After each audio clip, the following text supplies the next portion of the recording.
Hello guys, welcome back to my channel. आज का हमारा टॉपिक है company to have board of directors section 149। आइए देखते हैं इसमें क्या है। Section 149 of the act contain provisions which requires that every company shall have to constitute board of directors. देखिए, कोई भी कंपनी है, हम जानते हैं जो कंपनी है वो आर्टिफिशियल पर्सन है, उसमें खुद जो कंपनी अपना काम नहीं कर सकती। हमें कंपनी को का काम चलाने के लिए बंदों की ज़रूरत पड़ती है, जो कि जिसके लिए कि हम डायरेक्टर्स को अपॉइंट करते हैं। इसलिए विच ये जो एक्ट है ये रिक्वायर करता है कि हर कंपनी कंस्टिट्यूट करे board of directors. The provisions of constitution of board of directors are stated as under. जो प्रोविजंस हैं ये हैं नंबर ऑफ डायरेक्टर्स। देखिए, हमने जो पहले टॉपिक किया था वो था नंबर ऑफ डायरेक्टरशिप्स। एक बंदा कितनी डायरेक्टरशिप्स होल्ड कर सकता है, वो उसका आंसर था 20। इस चीज़ में प्लीज़ आप कंफ्यूज मत होना कि एक डायरेक्टर डायरेक्टर की तरह अपॉइंट कितनी कंपनीज में हो सकता है, 20 उसमें से हमने करा था 10 कंपनीज पब्लिक होनी चाहिए और सेक्शन 8 कंपनी हमने एग्जाम्प्ट की थी और ऑल्टरनेट डायरेक्टर हमने कहा था हम इंक्लूड करेंगे। यहाँ पर है कि एक कंपनी कितने डायरेक्टर रखे, आई थिंक आपको डिफरेंस क्लियर हो रहा होगा। According to Section 149, subsection 1 of the Companies Act 2013, every company shall have a board of director। Her company का बोर्ड ऑफ डायरेक्टर होना चाहिए, जो कि इंडिविजुअल्स होते हैं एज डायरेक्टर। हमने पहले भी किया था कि जो इंडिविजुअल्स हैं वही डायरेक्टर रखे जा सकते हैं। कोई कॉर्पोरेट बॉडी या यूएफ वगैरह को आप डायरेक्टर नहीं नियुक्त कर सकते, नहीं अपॉइंट कर सकते। दस एनी पर्सन अदर देन, ये देखो वही चीज़ आ गई, firm, association, body, corporate director आप नहीं अपॉइंट कर सकते। एवरी कंपनी, हर कंपनी के मिनिमम, पब्लिक कंपनी में 3, प्राइवेट में 2 और 1 पर्सन कंपनी में 1। अब इसको लर्न कैसे करेंगे हम, देखिए मैं आपको तरीका बताती हूँ। अब 1 पर्सन कंपनी से शुरू करिए। 1 पर्सन कंपनी का मतलब यही है कि एक बंदा था, उसने अपने पैसे इन्वेस्ट किए, उसने कंपनी खड़ी की। वो एक ही बंदा सब कुछ कर रहा, तो ऑफकोर्स सी बात है वो बंदा अपने आप को डायरेक्टर भी बनाएगा। ठीक है ना, मैनेज वही करेगा कंपनी को सब कुछ। जब वो 1 पर्सन कंपनी तभी तो कहलाती है। तो वन का तो वन से काम है, 1 पर्सन कंपनी में 1 डायरेक्टर। प्राइवेट का, अब हमको किसी को प्राइवेटली कुछ बातें करनी होती है तो हम सबके बीच में नहीं करते, हम 2 जानों के बीच में होते हैं। तो आप प्राइवेट का यूं कर सकते हो कि प्राइवेट में 2 डायरेक्टर्स, पब्लिकली में 3 है। ठीक है ना, 1 2 3। उसके बाद है मैक्सिमम नंबर ऑफ डायरेक्टर्स। ये तो हमने कर लिए मिनिमम। मिनिमम एक, अब ये नहीं है कि 1 पर्सन कंपनी में एक ही डायरेक्टर हो सकता है, और भी रख लो, लेकिन मिनिमम तो वही बंदा होता ही है। तो मिनिमम तो एक डायरेक्टर तो होगा ही ना। अगर चलो मानो उसने अपने भाई को भी बना दिया, वो खुद नहीं बना, तो भी एक डायरेक्टर तो होगा ना। तो यहाँ पर 1 2 और 3 ये मिनिमम है। मैक्सिमम में हम देखते हैं क्या है, वैसे मैक्सिमम 15 होते हैं। अब लेकिन अगर 15 से ज़्यादा कंपनी ने अपॉइंट करने हैं, सपोज भाई कंपनी बड़ी है और कंपनी की रिक्वायरमेंट ज़्यादा हो रही है, काम मैनेज करने में दिक्कत आ रही है, दे थॉट कि भाई हमें और भी डायरेक्टर की ज़रूरत है। तो ये नहीं आप कह सकते भाई मैक्सिमम नंबर ऑफ डायरेक्टर्स 15 हैं, तो 15 ही आप मतलब कि रख सकते हो। अगर आपको ज़रूरत है, आप एक स्पेशल रेजोल्यूशन पास करो और डायरेक्टर रख लो, कोई मनाही नहीं है आपको। अब आ जाइए, ये देखिए नंबर ऑफ डायरेक्टर्स का चार्ट बना हुआ है। मिनिमम, मिनिमम में 1 2 3 ओपीसी और प्राइवेट और पब्लिक में 3, प्राइवेट में 2, ओपीसी में 1। मैक्सिमम 15, जो कि स्पेशल रेजोल्यूशन पास करके आप बढ़ा भी सकते हो। गवर्नमेंट कंपनी एग्जाम्प्ट है वही। और फिर इसमें वही देखा है कि जो गवर्नमेंट कंपनी आप एग्जाम्प्ट कर रहे हो, वहाँ पर आपका जो है कोई भी डिफॉल्ट नहीं होना चाहिए, ना कि फाइनेंशियल स्टेटमेंट में, ना ही एनुअल रिटर्न में। उसके बाद आ जाता है वही सेक्शन 8 कंपनीज भी एग्जाम्प्ट है। वुमेन डायरेक्टर, वुमेन डायरेक्टर का क्या है, अब एक्चुअल में जो, जैसा कि नाम में पता चल रहा है, वुमेन डायरेक्टर की जो औरत है कोई, वो डायरेक्टर जो बनी हो, ठीक है ना, उसके लिए है ये कुछ चीज़ें कि कहाँ पर वुमेन डायरेक्टर की ज़रूरत पड़ती है और क्या प्रोसीजर होता है, कैसे होता है। तो आइए देखते हैं। At least one women director shall be appointed to board of such class or classes of companies has been prescribed in Rule 3 of the Companies Appointment and Qualification of Director Rule 2014। At least कहते एक women director होने चाहिए board में उस companies में जो कि rule 3 में प्रिस्क्राइब्ड है। अब हम देखते हैं रूल 3 में कौन सी प्रिस्क्राइब्ड कंपनीज हैं। वो कंपनीज जो लिस्टेड हो, वो कंपनीज जो एवरी अदर पब्लिक कंपनी जिनकी जो पेड अप कैपिटल है वो 100 करोड़ रुपीज के इक्वल टू ज़्यादा, इक्वल टू और ज़्यादा। यहाँ पर अगर क्वेश्चन आ जाता है कि कोई पेड अप कैपिटल है पब्लिक कंपनी की, वो 100 करोड़ रुपीज़ है, तो बताओ क्या वुमेन डायरेक्टर की ज़रूरत है? हाँ है, 100 पर है, ठीक है ना, और मोर लिखा है, या फिर टर्नओवर 300 करोड़। अब ऑफ कोर्स टर्नओवर तो ज़्यादा ही होगी, paid up capital 100 crore, turn off 300 crore, ठीक है। उसके बाद explanation for the purposes of having a woman director on the board, it is clarified that the paid up share capital of the turnover, as the case may be, as on the last date of the latest audited financial statement shall be taken into account। हाँ, इसमें क्या लिखा है, अब आप मेरी बात को ज़रा गौर से सुनिए। 30 सितंबर की आप डेट ले लो, आपको 30 सितंबर को तो आपकी जो टर्न ओवर है ना 250 करोड़ की है, ठीक है। अब आपकी उसके बाद धीरे धीरे और सेल बढ़ रही है, टर्नओवर बढ़ रही है, लेकिन आपकी जनवरी फरवरी तक, चलो फेब तक मान लो, आपकी टर्नओवर 300 की हो गई, ठीक है। तो अब आपको क्या वुमेन डायरेक्टर के, अब आपको ये तो नहीं है कि जैसे ही आपकी 300 करोड़ की आपकी टर्नओवर होगी आप क्या कहोगे कि मुझे अभी वुमेन डायरेक्टर रखनी है। तो ये कब रखना है आपको, लास्ट जो डेट है ना ऑडिटेड जो फाइनेंशियल स्टेटमेंट्स, हम उसको देख के रखते हैं। मतलब कि जो आपके अब अभी तो आप नहीं रखोगे, लास्ट फाइनेंशियल स्टेटमेंट्स पे क्या था, तब तक आपकी नहीं थी 300 करोड़ ना, तो नहीं। अगर आपकी पेड अप कैपिटल, आप लास्ट फाइनेंशियल स्टेटमेंट्स के अकॉर्डिंगली जो कि ऑडिटेड है उनके अकॉर्डिंगली डिसीजन लोगे कि हाँ वुमेन डायरेक्टर अभी रखनी है या नहीं। अब आपकी 300 करोड़ हो गई है, तो जब आपका फिर उसके बाद फाइनेंशियल स्टेटमेंट बन जाएंगे मार्च पे, फिर वो ऑडिट होंगी, उसमें भी आपकी 300 करोड़ आ गए, तो उसके बाद आप रख लोगे। समझ गए ना point. compliance by a newly incorporated company, a company which has been incorporated under the Act and is covered by the provisions requiring appointment of a woman director shall comply with such provisions within a period of 6 months from the date of the incorporation। इसमें ना थोड़ा सा मैं आपको बताना चाहती हूँ कि ये एक मतलब गलत है कुछ, इसमें मैं आपको समझाती हूँ कैसे। और ये लेकिन आपको पेपर में आया तो ऑफकोर्स आपको यही मेंशन करके आना पड़ेगा from the date of the incorporation, because अभी तक इसकी अमेंडमेंट नहीं हुई, लेकिन इट नीड्स अमेंडमेंट। बहुत जल्दी जैसे ही उनको अपनी गलती का एहसास होगा, ये अमेंडमेंट आएगी, देन आपको पता चल जाएगा। मैं आपको बताती हूँ ये क्या कह रहे हैं। अब ये कह रहे हैं कि कोई भी कंपनी जो इनकॉर्पोरेट हुई है और जो कवर्ड होती है, वही रिक्वायर, वही 300 करोड़ उसकी टर्नओवर हो या 100 करोड़ पेड अप कैपिटल हो, उसको 6 मंथ्स के 6 मंथ्स किससे, from the date of incorporation से उसको वुमेन डायरेक्टर को अपॉइंट करना। मेरे को एक बात बताओ, 30 सितंबर को हम कह रहे थे कि उसकी 250 है, ठीक है। अब वो, अगर मैं बोलूं कि कंपनी जो बनी थी, इनकॉर्पोरेशन जो था वो उसका मार्च में था, ठीक है। मार्च से 6 महीने तो आपके हो गए सितंबर तक। उसके बाद आपकी आपकी 250 करोड़ थी, ठीक है। अब आपकी आगे जाके जनवरी में मैंने बोला था कि 300 करोड़ हो गई है। अब आप 300 करोड़ जनवरी में जाके हुई, तो आपको कैसे पता कि जनवरी में मेरी 300 करोड़ होगी? तो आप 6 महीने तो कब के बीत गए, तो अब 6 महीने जो इनकॉर्पोरेशन की डेट है वो तो ऑलरेडी सितंबर तक पूरे हो गए, तो आप कैसे रख सकते हो? तो ये यहाँ पर एक थोड़ा पॉइंट ध्यान देने वाला है कि ये इन्होंने सही नहीं लिखा हुआ कि भाई अब न्यूली इनकॉर्पोरेट को क्या सपने आ रहे हैं 6 महीने में मेरी टर्नओवर ऐसे हो जाएगी या मेरा ये हो जाएगा।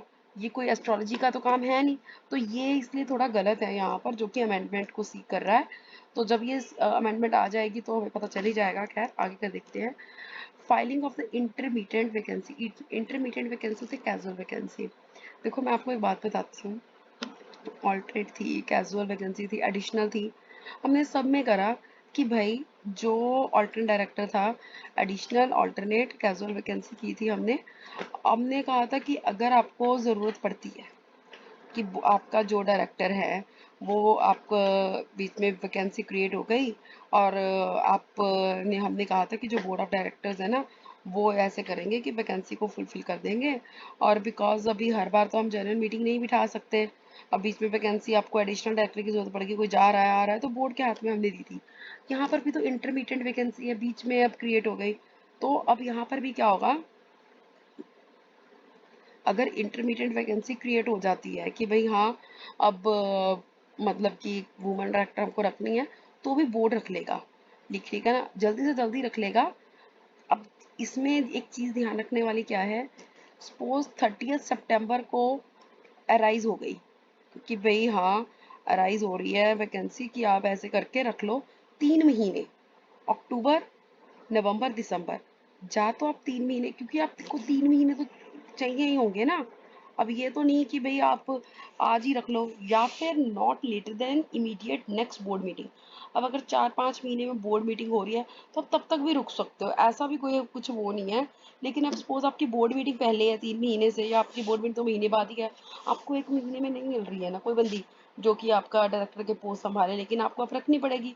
तो इसलिए इन्होंने कह दिया या तो 3 महीने जब से वैकेंसी अराइज हुई है, या फिर इमीडिएट जो next board meeting whichever is later, जो बाद में होगा। ठीक है ना। उसके बाद इन्होंने एग्जांपल दिया, Sheetal was occupying the office of a women director in the company. Sheetal थी, उसने ऑक्युपाई किया हुआ ऑफिस वुमेन डायरेक्टर का कंपनी में, लेकिन उसकी सडन डेथ हो गई 17 मार्च 2019 को, जिसकी वजह से इंटरमीडिएट वैकेंसी अकड़ हो गई, जो कि फिल्ड कर रही थी अर्लीस्ट, क्योंकि भाई वो तो सिर्फ ओनली वुमेन डायरेक्टर थी। अब बोर्ड मीटिंग होनी थी 25 जून को। अब आप ये देखिए, वैकेंसी 17 मार्च है, मार्च से अप्रैल, अप्रैल से मई से जून, 17 जून, 17 का हम 17 नहीं 16 जून देंगे। या तो 16 जून तक हो, या फिर बोर्ड मीटिंग अब होनी है 25, 25 को बोर्ड मीटिंग हुई थी, या फिर 25, मतलब विच एवर इज लेटर 25 जून तक वो कर सकता है। ये देखिए whichever is later. Resident director पता है कौन सा होता है? जो 182 डेज के लिए फाइनेंशियल ईयर्स में इंडिया में रहे। ठीक है, उसमें कुछ ज़्यादा नहीं है, बस यही है, every company shall have at least one director.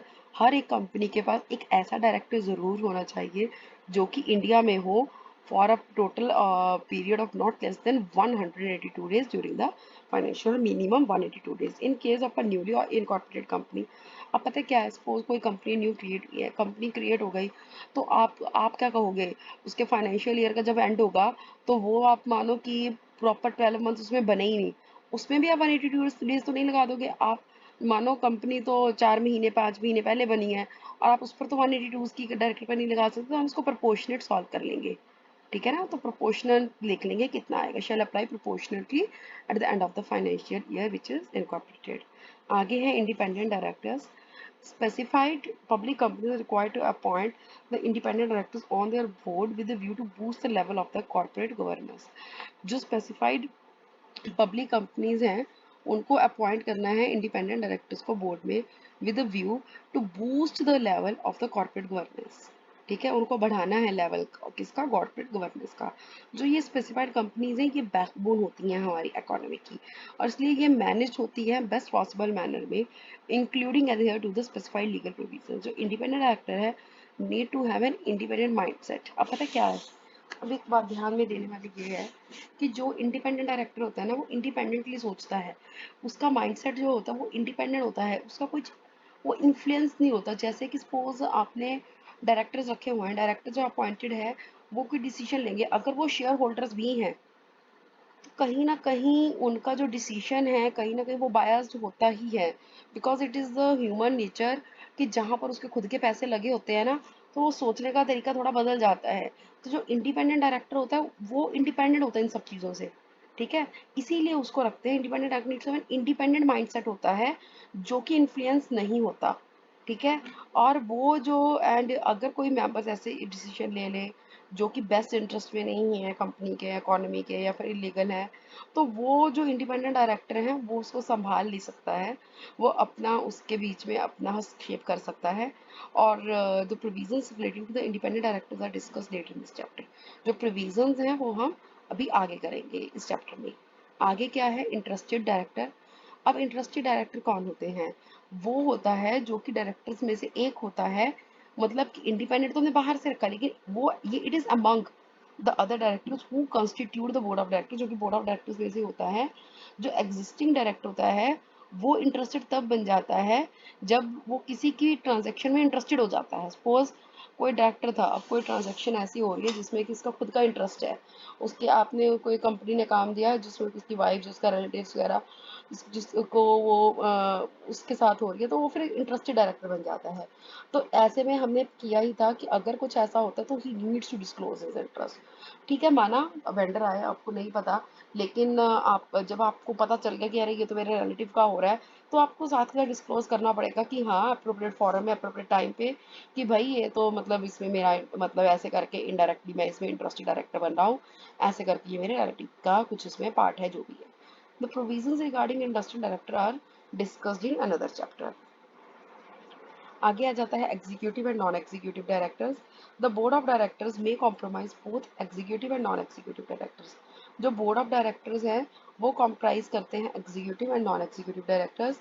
जो एग्जीक्यूटिव डायरेक्टर्स हैं वो रिस्पॉन्सिबल होते हैं for managing different business operations undertaken by the company. जो एग्जीक्यूटिव डायरेक्टर्स हैं वो रिस्पॉन्सिबल हैं मैनेज करने के लिए डिफरेंट ऑपरेशंस जो कि कंपनी करती है, बिकॉज वो कार्यकाजी वाले हो गए एग्जीक्यूटिव काम करने वाले। इट इज़ द रिस्पॉन्सिबिलिटी के जो डिपार्टमेंट्स हैं वो देखें कि वो प्रॉपर ऑपरेट हो रहे हैं, दे हैड ऑपरेट स्मूथली कि नहीं। जो होल टाइम डायरेक्टर है WTD और मैनेजिंग डायरेक्टर MD वो इस कवर में इस कैटेगरी में आ जाते हैं। और लेकिन जो नॉन एग्जीक्यूटिव है वो पार्टिसिपेट करते हैं डिस्कशंस में, बोर्ड मीटिंग्स में, फ्रेमिंग ऑफ पॉलिसीज में, ताकि एफिशिएंटली मैनेजमेंट हो सके कंपनी की, ठीक है ना। प्रोफेशनल डायरेक्टर्स और जो नॉमिनी डायरेक्टर्स होते हैं वो इसमें आ जाते हैं, बिकॉज जैसे नॉमिनी डायरेक्टर्स मैंने आपको कहा था कि जो फाइनेंशियल इंस्टीट्यूशन साथ में एक भेज देते हैं बंदा, भाई ये हमारा डायरेक्टर है, तुम्हारे साथ देखेगा तुम्हारी कंपनी में क्या आ रहा है, ताकि जो भी हमारी लोन वाला हमारी अमाउंट उन्होंने हमने उनसे लिया है वो मिस यूज ना हो। तो प्रोफेशनल डायरेक्टर्स हो गए ये सब नॉन एग्जीक्यूटिव। अब ये इन्होंने थोड़ा ना कंपनी वो सिर्फ अपनी फ्रेमिंग ऑफ पॉलिसीज या डिस्कशंस के लिए आए हैं वो। और जो इंडिपेंडेंट डायरेक्टर है वो भी तो नॉन एग्जीक्यूटिव डायरेक्टर है, ठीक है ना। इसलिए वो एक्टिव नहीं होते जैसे कि एग्जीक्यूटिव होते हैं। So they are to have to be liable if knowingly consented to the wrongful act. इसलिए उनको लायबल सिर्फ तभी ठहराया जाता है अगर उनको जानबूझकर इन्होंने कुछ अपना रॉन्गफुल एक्ट्स में कंसेंट दी हो। तो इसके साथ ही हमारा ये वाला टॉपिक पूरा कंप्लीट होता है। बड़ा इजी था, कुछ भी नहीं था इसमें खास। वुमेन डायरेक्टर का भी हमने देख लिया कि जिस पब्लिक कंपनी या listed company paid up capital जो है वो 100 करोड़ और टर्नओवर 300 करोड़, वहां पर रखेंगे वुमेन डायरेक्टर को। और उससे ऊपर हमारा क्या था, ये मिनिमम हमने कर लिया कि 1 2 3 होने चाहिए, मैक्सिमम 15, जो कि स्पेशल रेजोल्यूशन से बढ़ा भी सकते हो। गवर्नमेंट कंपनी, सेक्शन 8 कंपनी जो कि उन्होंने डिफॉल्ट ना किया वो इसकी एग्जाम्पशंस थी। उसके बाद हमने किया जो इसकी अपॉइंटमेंट है वुमेन डायरेक्टर की, जब भी वैकेंसी राइज हो 3 महीने या फिर जो board meeting whichever is later, resident 182 days के लिए होना चाहिए विद इन इंडिया एक डायरेक्टर कम से कम कंपनी का। इंडिपेंडेंट जो कि इंडिपेंडेंटली सोचे, जिसका कुछ शेयर होल्डर्स को कुछ इंटरेस्ट ना हो, जो इंडिपेंडेंटली माइंडसेट में हो, इंटरेस्टेड डायरेक्टर जिसका इंटरेस्ट हो, और वो मेंबर्स वो ऑलरेडी डायरेक्टर्स में से कुछ होता है। एग्जीक्यूटिव जो काम करते हैं, नॉन एग्जीक्यूटिव जैसे कि प्रोफेशनल नॉमिनी हो गए, और ये फ्रेमिंग ऑफ पॉलिसीज या फिर बोर्ड मीटिंग्स में जो करते हैं डिस्कशंस वगैरह करते हैं उसमें ये पार्ट लेते हैं। So thank you so much guys for watching this video. तो इसके साथ ही हमारा ये पूरा टॉपिक कंप्लीट होता है। मिलती हूँ मैं आपसे एक नेक्स्ट वीडियो के साथ, and please like the channel and subscribe it. Thank you so much, bye bye.